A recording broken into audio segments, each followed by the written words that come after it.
Chapter 14. Behold, the day of the Lord cometh, and thy spoil shall be divided in the midst of thee.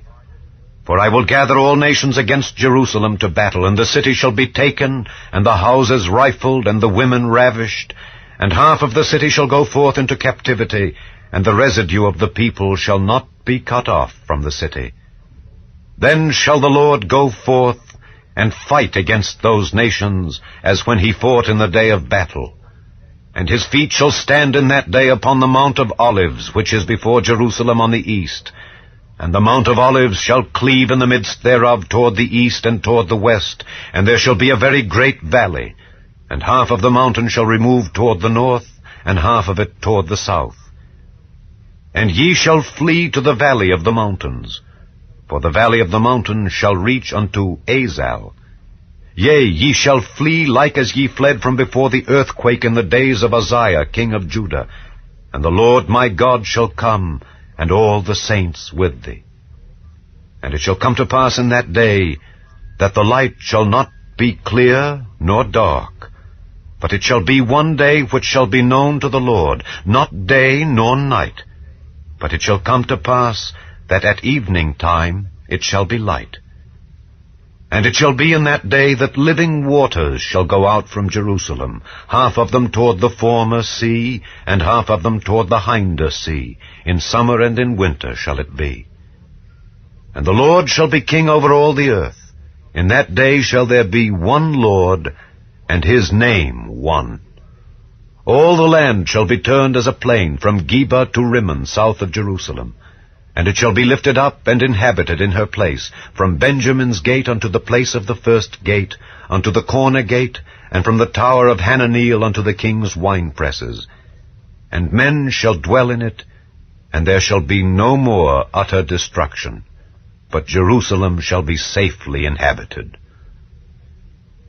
And this shall be the plague wherewith the Lord will smite all the people that have fought against Jerusalem. Their flesh shall consume away while they stand upon their feet, and their eyes shall consume away in their holes, and their tongue shall consume away in their mouth. And it shall come to pass in that day that a great tumult from the Lord shall be among them, and they shall lay hold every one on the hand of his neighbor, and his hand shall rise up against the hand of his neighbor. And Judah also shall fight at Jerusalem.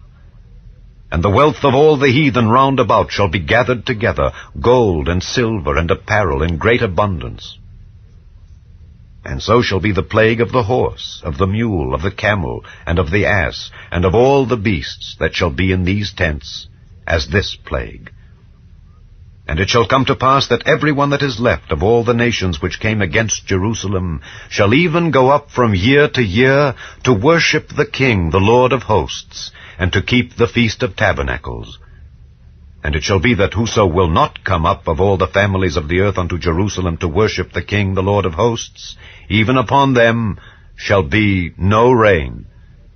And if the family of Egypt go not up and come not, that have no rain, there shall be the plague, wherewith the Lord will smite the heathen that come not up to keep the Feast of Tabernacles. This shall be the punishment of Egypt, and the punishment of all nations that come not up to keep the Feast of Tabernacles. In that day shall there be upon the bells of the horses holiness unto the Lord. And the pots in the Lord's house shall be like the bowls before the altar. Yea, every pot in Jerusalem and in Judah shall be holiness unto the Lord of hosts.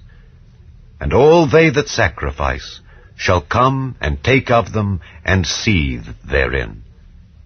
And in that day there shall be no more the Canaanite in the house of the Lord of hosts.